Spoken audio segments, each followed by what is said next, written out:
ആലപ്പുഴ കലവൂരിൽ ദേശീയപാത നിർമ്മാണത്തിലെ അപാകതകൾ മൂലം അനുഭവപ്പെടുന്നത് രൂക്ഷമായ ഗതാഗതക്കുരുക്ക്. കലവൂരിലെ ഗതാഗതക്കുരുക്കിന് ഉടൻ പരിഹാരം കാണണമെന്ന ആവശ്യവുമായി പ്രദേശവാസികൾ രംഗത്ത്. പ്രശ്നപരിഹാരത്തിനായി സ്വകാര്യ ബസ്സുകളുടെ പെർമിറ്റ് വളവനാട് വരെ നീട്ടി നൽകണമെന്നും കലവൂരിലെ പ്രൈവറ്റ് ബസ് സ്റ്റാൻഡ് വളവനാട്ടെ KSRTC ഗ്യാരേജിലേക്ക് മാറ്റണമെന്നുമാണ് നാട്ടുകാരുടെ ആവശ്യം.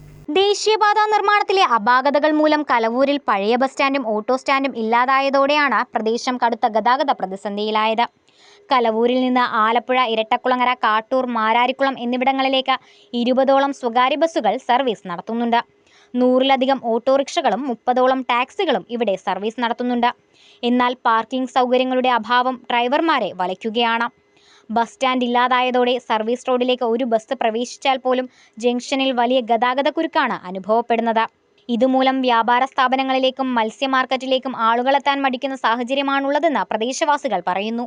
ദീർഘവീക്ഷണവും പ്ലാനിങ്ങുമില്ലാതെ ഹൈവേ നിർമ്മാണവും അന്നത്തെ ജനപ്രതിനിധികളുടെയും പ്രാദേശിക ഭരണകൂടങ്ങളുടെ അനാസ്ഥയും കെടുകാര്യസ്ഥതയുമാണ് ഈ സാഹചര്യത്തിന് കാരണമെന്നാണ് അവർ ആരോപിക്കുന്നത്. വ്യാപാരമാന്ദ്യവും ഗതാഗത സൗകര്യങ്ങളുടെ അപര്യാപ്തതയും മൂലം 1000ഓളം കുടുംബങ്ങളുടെ ഉപജീവനം പ്രതിസന്ധിയിലാണ്.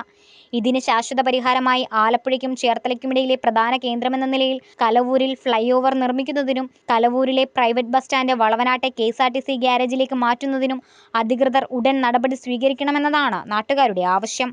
ഇക്കാര്യത്തിൽ മുഖ്യമന്ത്രിക്കും ഗതാഗത പൊതുമരാമത്ത് മന്ത്രിമാർക്കും MP, MLA എന്നിവർക്കും നിവേദനം നൽകിയതായി മണ്ണഞ്ചേരി ഗ്രാമപഞ്ചായത്ത് അംഗം G. ചന്ദ്രബാബുവും ഓട്ടോറിക്ഷ ഡ്രൈവേഴ്സ് യൂണിയൻ ഭാരവാഹികളും പറഞ്ഞു. ആലപ്പുഴയ്ക്കും ചേർത്തലയ്ക്കും ഇടയ്ക്ക് ഏറ്റവും പ്രധാനപ്പെട്ട ഒരു കേന്ദ്രമാണ് കലവൂർ എന്ന് പറയുന്നത്. 500ഓളം വ്യാപാര സ്ഥാപനങ്ങൾ, 100-ലധികം ഓട്ടോറിക്ഷകൾ, അതുപോലെ തന്നെ 20ഓളം പ്രൈവറ്റ് ബസ്സുകൾ. ഇതെല്ലാം പ്രൈവറ്റ് ബസ് സ്റ്റാൻഡ് അവിടെ ഉണ്ടായിരുന്നു, ഓട്ടോ സ്റ്റാൻഡ് ഉണ്ടായിരുന്നു. പക്ഷേ ഹൈവേ നിർമ്മാണം വന്നു കഴിഞ്ഞപ്പോൾ ഇതെല്ലാം അവിടുന്ന് അപ്രത്യക്ഷമായി. ഇതെല്ലാം ഹൈവേ നിർമ്മാണത്തിൻ്റെ ഭാഗമായിട്ട് ആ സ്ഥലങ്ങളെല്ലാം കയ്യേറി ഹൈവേ നിർമ്മാണം നടന്നുകൊണ്ടിരിക്കുകയാണ്. പക്ഷേ കലവൂർ ഇത് തൂണിൽ ആണ് നിർമ്മാണ പ്രവർത്തനങ്ങൾ നടത്തിയിരുന്നതിൽ കലവൂരെന്ന ആ പ്രദേശത്തെ ആ ഒരു വ്യാപാര സ്ഥലത്തെ നമുക്ക് തീർച്ചയായിട്ടും സംരക്ഷിക്കാൻ കഴിയുമായിരുന്നു. ഇപ്പോഴത്തെ എല്ലാ തരത്തിലും ജനങ്ങൾക്ക് കൂടുതൽ ബുദ്ധിമുട്ട്. ഏറ്റവും ഇപ്പോൾ അനുഭവപ്പെടുന്ന ബുദ്ധിമുട്ട് ഓട്ടോറിക്ഷക്കാർക്ക് സ്റ്റാൻഡിൽ ഇടാനൊരു സ്റ്റാൻഡില്ല.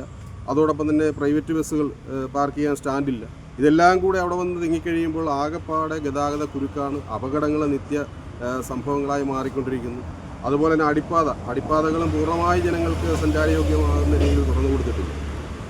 ഇതാണ് മെയിനായിട്ടൊരു വിഷയം. ഇപ്പോൾ ഇത് പരിഹരിക്കാനൊരു മാർഗം എന്ന് പറയുന്നത് ഓട്ടോ സ്റ്റാൻഡിന് വേണ്ടി പ്രത്യേകമായൊരു സ്ഥലം കണ്ടെത്തണം. പക്ഷേ പഞ്ചായത്തിനെ സംബന്ധിച്ചിടത്തോളം സ്ഥലമെടുത്ത് സ്റ്റാൻഡ് നിർമ്മിക്കുക എന്നത് കഴിയുമെന്ന് തോന്നുന്നില്ല. വണ്ടി പാർക്ക് ചെയ്യാനുള്ള സ്ഥലങ്ങൾ ഒരുപാടുണ്ട്. അപ്പോൾ ഇങ്ങോട്ട് ബസ് സ്റ്റാൻഡ് ആയിക്കഴിഞ്ഞാൽ നല്ല വണ്ടി പാർക്ക് ചെയ്യാനും ജനങ്ങൾക്ക് വന്നു പോകാനുള്ള ഒരുപാട് സൗകര്യങ്ങളുണ്ട്. സ്കൂളുണ്ട്, അമ്പലങ്ങൾ, അതെല്ലാം വന്നു പോകാനും ആശുപത്രിയിലെ ആൾക്കാർക്ക് വരാനുള്ള സൗകര്യങ്ങളുണ്ട്. അടിപ്പാതകൾ തുറന്നു കൊടുക്കുക, എല്ലാ അടിപ്പാതകൾ അടച്ചുപൂട്ടിയിട്ടിരിക്കും. ആശുപത്രിയാണ് മെയിനായിട്ട്. ആശുപത്രി പോകാനൊന്നും സൗകര്യമില്ല. ഇതിപ്പോൾ പ്രൈവറ്റ് സ്റ്റാൻഡ് ഇങ്ങോട്ട് ആക്കുകയാണെങ്കിൽ എല്ലാവർക്കും വന്നു പോകാനുള്ള സൗകര്യങ്ങളുണ്ട്.